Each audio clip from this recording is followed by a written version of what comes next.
Hey, and welcome to Astrology for the People. This is for the new moon in Sagittarius on Friday the 11th of November at 8:29 p.m. I'm on holiday in Pottsville at the moment with my family, so I'm fresh off the beach for you guys today. It might be a little bit windy out here, so we'll see how it goes. I'm making do without the technology that I left behind. So yeah, we'll dive in and see what's alive for all of us this coming fortnight as the cosmic unfolding continues on our earthly adventure. Welcome.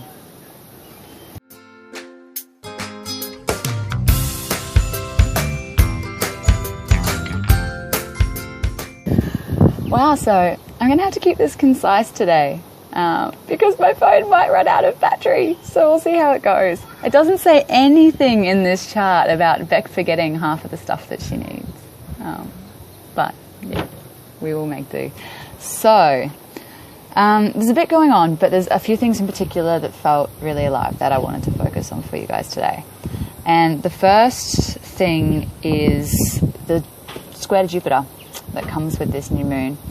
So we've got a square to Jupiter, we've also got the Sun Moon square Chiron, and we've also got this Mars-Uranus opposition. So this is kind of at the centre of the drama that's unfolding at the moment. Although, undeniably, things are going to settle a little bit coming out of Scorpio, inevitably. But yeah, so I'll start with Mars-Uranus because that feels big, and it's exact with this new moon. And that's edgy, it's touchy, it's cranky, it's irritable, it's easily triggered. And so this is kind of the stimulus that's coming up to an extent at the moment. And we're going to find coming into Christmas as well, obviously. I'm really grateful that my family's quite cool, and I've done a lot of work as well to be less combustive, I guess. But generally families piss us off, right? There aren't very many people I've spoken to who say that Christmas is altogether a relaxed time of year. So yeah, there's going to be this stuff coming up. And then we've got, with the square to Jupiter and the square to Chiron, what we can see here, plus a Venus-Neptune trine, is just a big tendency towards escapism. So we're at a little bit of a crossroads here. And the analogy that came to me was that, so on Christmas Day, on the full moon, we're going to have all of the major planets going direct. And this is not a common occurrence. This is an awesome cosmic slipstream that's going to be some really powerful forward movement. And what we're seeing now is everyone being faced with this decision of, are we going to be in the river or are we going to be out of it watching it fly by and feeling really stuck on the banks?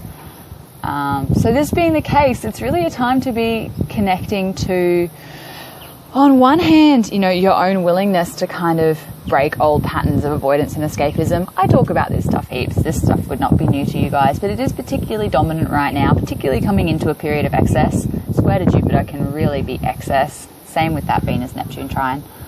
But the other thing that really came as I was making some notes about this was the need to not get caught up in extremes. So, it's not necessarily a case of refraining or indulging at Christmas. It's not necessarily a case of kind of rising above everything or collapsing under it.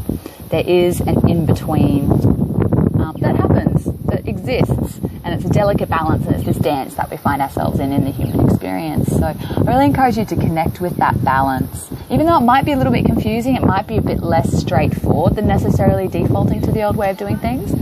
But it's going to be a lot more nourishing. And it reminds me of, I'm reading a fantastic book at the moment, which you might have come across, called Women Who Run with the Wolves. I highly recommend it, particularly for all women.